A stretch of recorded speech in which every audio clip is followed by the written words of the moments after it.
What is going on, YouTube? What's going on, guys? It's been a long time since I've made a few videos of the Firebird. There's been a few things that's changed on this thing. Not a whole lot, but there's just been some small little fixes and stuff that I've done on it. But as y'all can tell, I am not outside no more. I'm not working in the driveway no more. Finally got a 2-car garage now. Getting ready to turn this thing into a full-time shop, hopefully. Me and my wife finally got our house, got a carport. I may do this on another video. I'm not going to get into a whole lot of this because I'm not going to make a very long video on that. The main corporate is this today. I want to show y'all what I'm doing. Yesterday, I put in the KYB XLG front struts in yesterday. Also put in the KYB strut towers in yesterday. One thing about these I do not understand is why do they have a wide hole here where you have to use a big washer, but they cut in a small slot here. Same way there. That don't make no sense. Stupid. But anyway, got the KYBs up.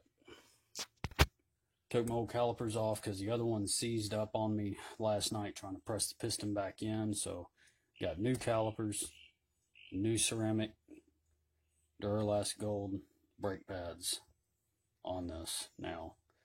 And I'm going to show y'all on the other side on how to do the other side, since I've had many questions on how to do some of this.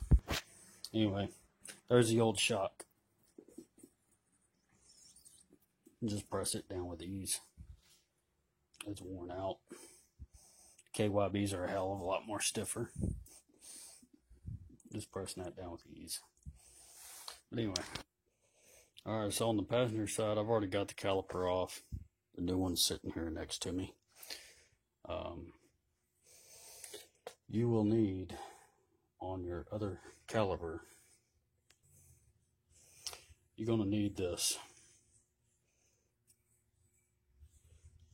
H3-8 hex. But anyway, once you get the caliper off, you're going to need a 1/2 inch socket to get your brake line loose off your shock. Alright, so once you get your brake line and stuff out of the way, and or your caliper that's still attached, hang it up somewhere so it's not just dangling down. Next, I'm going to take me just a chisel, and I'm going to just place right there on the end, take my sledgehammer, hit it, and knock this loose.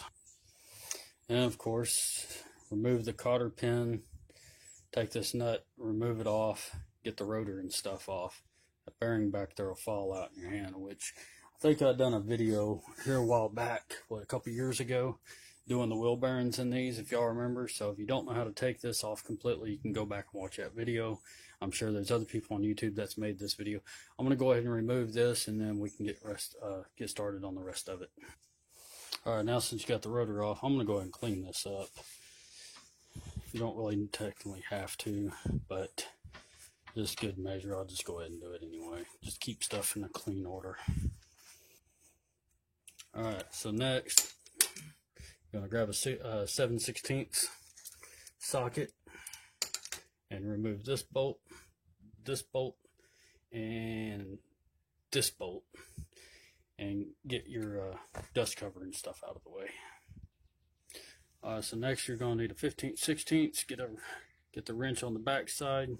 Take a 15/16 socket, put it on here, put it on an impact, put it on your 1/2 inch drive and a cheater bar, and bust some nuts loose. Now, of course, if y'all remember, last time I didn't have an impact.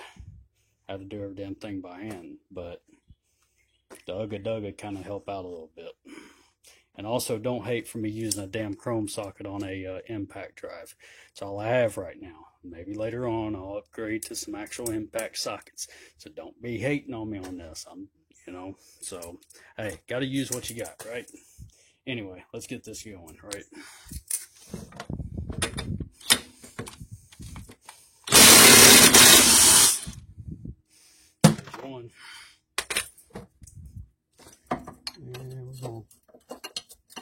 pop that loose up there.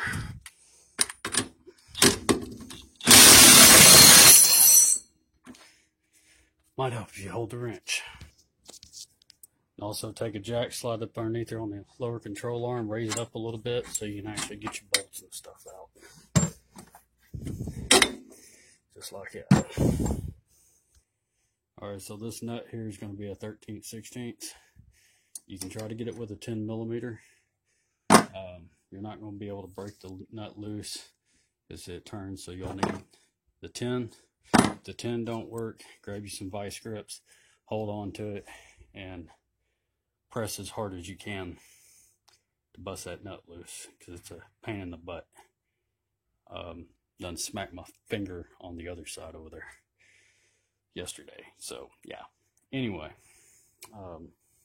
that's the only suggestion I can tell you on this one. Well, the 10 millimeter started slipping a little bit, so I just went ahead and used a pair of vice grips.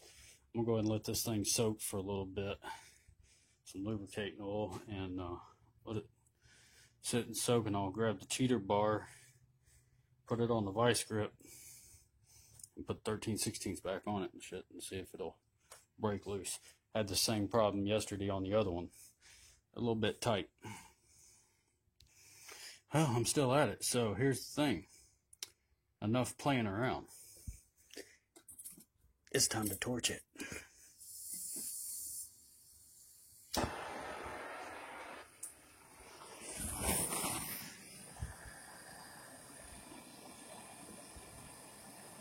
And just heat the crap out of it. Alright. So being that the nut was seized up, I just went ahead and took a punch and started hammering. I got tired of hammering, so I grabbed out the grinder with the cutoff wheel. So now it can go down there. I'm gonna knock this other nut part of it off over here and then get this thing knocked out. There you go. I'm tired of playing with it. Now I can get the sleeve, transfer the sleeve over to the new shock, and put the new shock in. Well, I can't do that right now because I gotta still remove this to put the new one on. What I've done is I just took a black magic marker, traced this out. Just kind of gives me an indication to basically put the new one in the same location and make it a little easier. Every one of these are 1/2-inch drives. You may end up having to get you a swivel on that one, but it's 1/2-inch drive, or a long extension will also work too. Alright, so once you get all the little nuts and stuff removed, just pick straight up. And there you go. Alright, so I'm going to go ahead and open up this box. There's the new strut mount. It comes with your hardware. Now see, this is what I'm saying, it don't make no damn sense. See how big that hole is? Then you got the smaller adjustment holes and stuff. It'd been nice if they would have put a bigger washer in there for that, because if you try to stick one of those on top, it ain't gonna work. So basically what I've done is just kind of snug up one side so that when you adjust it where it needs to be and everything, and then get it lined back up on your mark. Take your marker and just kind of go back through an outline just to see if it will basically line up. Once it lines up, tighten everything down, and I'm going to see if I can't find a big washer to put it back here. Hopefully I've got one, and then I can go ahead and get her tightened down. And of course I do. And I'll take and clean this washer up, throw a little bit of black paint on it, let it dry a little bit, put it on. Took the wire wheel to it, cleaned it up real good. I'm going to put it on that, take some black paint and paint her black. And just for instance, the reason why I'm replacing these,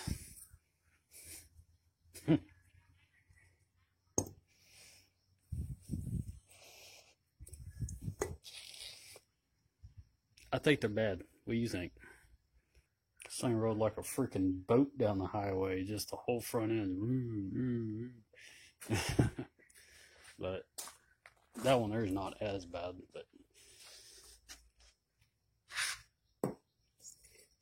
but it's still bad. At least this one actually will push itself up. But they're soft as hell. I'm not sure when the previous owner said that he replaced these. I know it's probably been a while. I think those were the Monroes he says talking about that he replaced on this car, but I've never been a big fan of the Monroes because they don't last as long and they're crappy shocks. And the KYB are pretty much a step up. They're a little bit better of a shock, which I've got KYBs on my truck and I love them. So that's what I'm going with on this car. So hopefully I'll ride a heck of a lot better.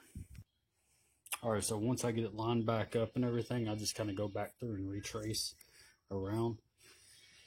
And it's matched up pretty good, so I'm going to go ahead and tighten them, double check them, make sure everything's good and tight on that. And we'll get ready to put the shock in. Alright, so I'll go ahead and get the shock out. Don't forget your sleeve. Put that sleeve over it. And then it's ready to be installed. And just for good measure, I kind of like to put a little bit of grease inside of that bearing there as well. Put the lock washer in there. Go ahead and raise up your shock. And go ahead and thread your nut on.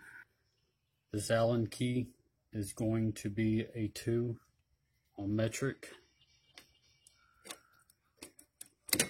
Stick that down in there. And actually it would help you put a 3/4 on there first and then your 2-inch or your 2 metric Allen key.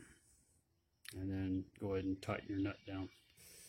And before I put the shock in, well, when I start getting the shock in and stuff, I go ahead and put it on your steering knuckle.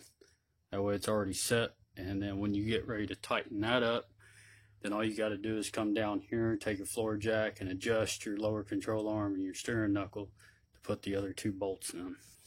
Once again, y'all know me, I like to clean my bolts up, get any dirt, debris, grease and grime out of my threads. It's just an extra step to keep anything from stripping out. I'm going to use a wire wheel on it here in a minute. Alright, so once you get everything lined back up, just ready to tighten them 2 bolts down. And just put your brake line back into the shock. This part is kind of a pain in the butt because on the shock, you have to make your own threads, which is pretty much have to just force the damn bolt in. I think there's threads already there. It's kind of a pain in the butt to get in. But anyway. Alright, well, that is on how to replace your shock and your strut tower on 82 through 92 Pontiac Firebird and Camaro. So the rest of it is just in reverse order. If you're not sure about this part, I've got a video on how to do the wheel bearings on this vehicle, pulling everything apart, putting everything back on. So might want to go swing over there and check that one out if you ain't already. Alright guys, I'll talk to y'all later and see y'all on the next one. Bye.